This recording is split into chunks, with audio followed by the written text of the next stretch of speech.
দর্শকবৃন্দ স্বাগতম আজকের বিশেষ প্রতিবেদনে। মধ্যপ্রাচ্যে আবারও উথালপাথাল পরিস্থিতি। ইরানের শক্তিশালী মিসাইল হামলায় ইসরায়েলের গোয়েন্দা সংস্থা মোসাদের অন্তত ১৯ জন এজেন্ট নিহত হয়েছে, এমনটাই দাবি করেছে বিভিন্ন আন্তর্জাতিক সূত্র।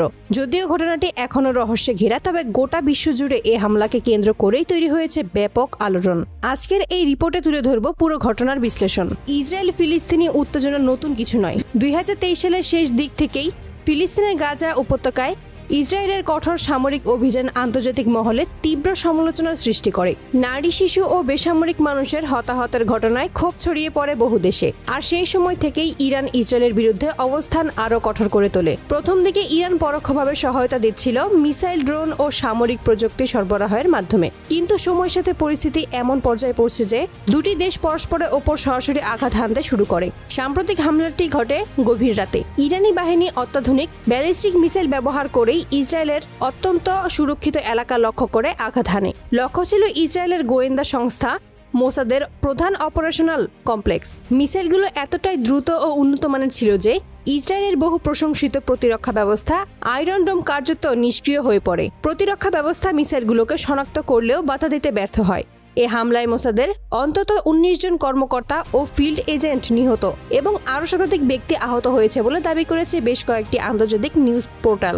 ভবনের একটি বড় অংশ ধ্বংস হয়ে গেছে, যার কারণে উদ্ধার কাজে সময় লাগছে। মজার ব্যাপার হলো, হামলার ১২ ঘন্টা পেরিয়ে গেলেও ইসরায়েল এখনো কোনো আনুষ্ঠানিক বক্তব্য দেয়নি। সামরিক বাহিনী শুধু জানিয়েছে ঘটনাটি তদন্তহীন। তবে রাজনৈতিক বিশ্লেষকরা বলেছেন, ইসরায়েলের এমন একটি পরিস্থিতির মুখোমুখি যেখানে তারা সরাসরি প্রতিক্রিয়া জানাতে চাইলেও আরও বড় সংঘর্ষের ঝুঁকি তৈরি হবে। প্রধানমন্ত্রী বেঞ্জামিন নেতানিয়াহুর ওপর এখন ভীষণ চাপ। সুরক্ষা ব্যবস্থা ভেঙে যাওয়ায় দেশজুড়ে তীব্র সমালোচনা শুরু হয়েছে। হামলার পর মার্কিন প্রশাসন গভীর উদ্বেগ প্রকাশ করেছেন। তারা বলছে, ইরানের এই মিসাইল হামলা গোটা অঞ্চলের নিরাপত্তাকে হুমকির মুখে ফেলেছে। বিশেষজ্ঞরা মনে করেছেন, আয়রন ডোম ব্যর্থ হওয়ার ঘটনায় যুক্তরাষ্ট্র বিব্রত, কারণ এই প্রতিরক্ষা ব্যবস্থা মূলত যুক্তরাষ্ট্রের প্রযুক্তির সহায়তায় গড়া। ওয়াশিংটনের একাধিক কর্মকর্তার দাবি, ইরানের নতুন প্রজন্মের মিসাইল খুবই উন্নত মানের। এগুলোর প্রতিরোধ করতে আরও উন্নত সিস্টেম তৈরি করতে হবে।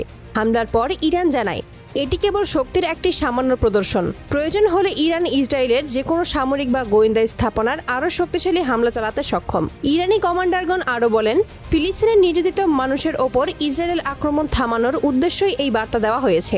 বিশ্লেষকরা মনে করেন, ইরান এই বার্তাটি শুধু ইসরায়েলকে নয়, মার্কিন যুক্তরাষ্ট্র ও পুরো পশ্চিমা ব্লককে উদ্দেশ্য করেই পাঠিয়েছে। ঘটনার পর বিশ্বব্যাপী নিরাপত্তা বিশেষজ্ঞরা আশঙ্কা প্রকাশ করেছেন, এই হামলা যদি বড় কোনো পাল্টা হামলার সূচনা হয়, তবে মধ্যপ্রাচ্য আরও ভয়াবহ অস্থিতিশীলতায় পড়তে পারে। অনেকে বলেছেন, এটাই হতে পারে একটি পুরোপুরি বৃহৎ আঞ্চলিক যুদ্ধের সূচনা, যা হয়তো পৃথিবীর রাজনৈতিক ভারসাম্যকেও বদলে দিতে পারে। এটিই ছিল আমাদের আজকের বিশেষ প্রতিবেদন, যেখানে তুলে ধরা হলো ইরান ইসরায়েলের সংঘাতের নতুন উত্তেজনা ও সম্ভাব্য পরিণতি। ঘটনার ভেতরের ভূরাজনৈতিক বাস্তবতা আমাদের অনেক কিছু ভাবতে বাধ্য করে। আরও আপডেট পেতে আমাদের সাথেই থাকুন। ধন্যবাদ।